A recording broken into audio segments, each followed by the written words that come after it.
Yang ketiga, teman iblis itu tajirun khain, pedagang yang berkhianat, baik kepada sesama teman pedagangnya karena ingin lebih maju dari yang lain. Terjadi persaingan yang tidak sehat di berbagai bidang bisnis, ataupun kepada para pembelinya dengan mengatakan barang yang baik adalah barang yang tidak baik menjadi baik. Sebab pada dasarnya apabila kaum pengusaha sudah berkhianat akan timbul kegoncangan ekonomi. Dan kegoncangan ekonomi dampaknya adalah melahirkan kelas-kelas kemiskinan.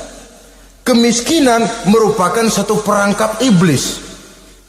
Biasanya orang kalau udah melarat udah dekat banget sama kafir. Kalau tidak dilatar belakangi oleh nilai iman yang kuat, udah melarat udah dekat benar dah sama kafir.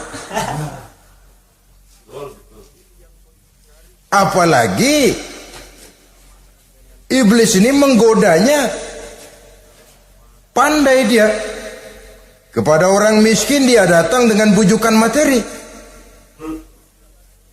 Kepada yang cukup hartanya dia datang dengan bisikan lain. Pendeknya iblis dan setan itu kalau ibarat tukang joget, dia ngerti betul irama kendang.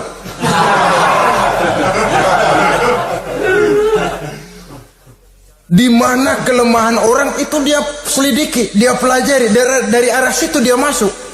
Dan secara strategi perang, iblis dan setan ini posisinya memang lebih menguntungkan daripada kita.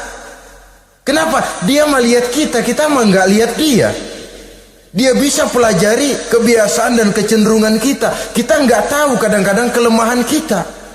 Dari arah itu dia masuk.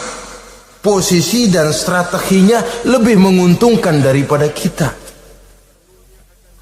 Saudara-saudara kaum muslimin rahimakumullah, bila ekonomi sudah goncang, terjadi penimbunan barang, terjadi spekulasi harga, timbullah kegoncangan sosial.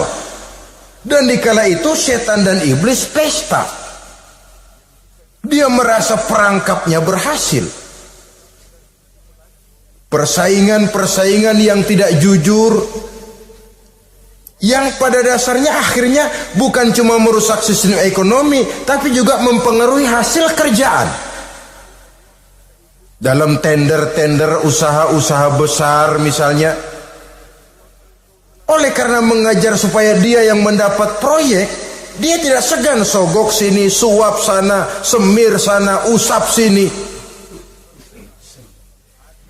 Tinggal untungnya sedikit dan dia harus dapat untung besar.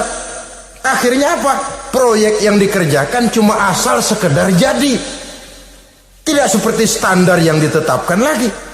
Juga tidak merupakan kesalahan yang sepenuhnya harus dibebankan kepada dia. Kesalahan yang merupakan siklus, mata rantai, sudah lingkaran setan. Itulah sebabnya sering saya ungkapkan, kalau manusia sudah jadi teman setan, lebih buas daripada bajing. Karena bajing cuma makan kelapa, tapi bajingan udah apa saja dimakan.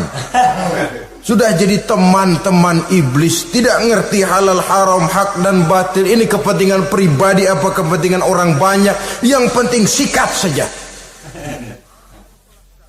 Jadi yang ketiga ini targetnya memang kekacauan ekonomi, yang kemelaratan, kemiskinan merupakan tangga untuk sampai kepada kekafiran. Dan iblis tahu betul itu.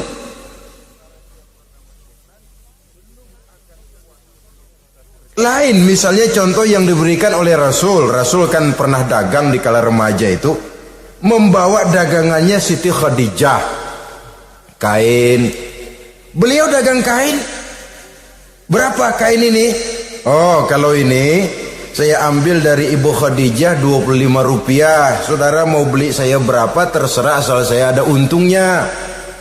Dan kalau modalnya 25, betul-betul beliau bilang 25. Jujur. Kita kan enggak, udah bohong campur sumpah lagi.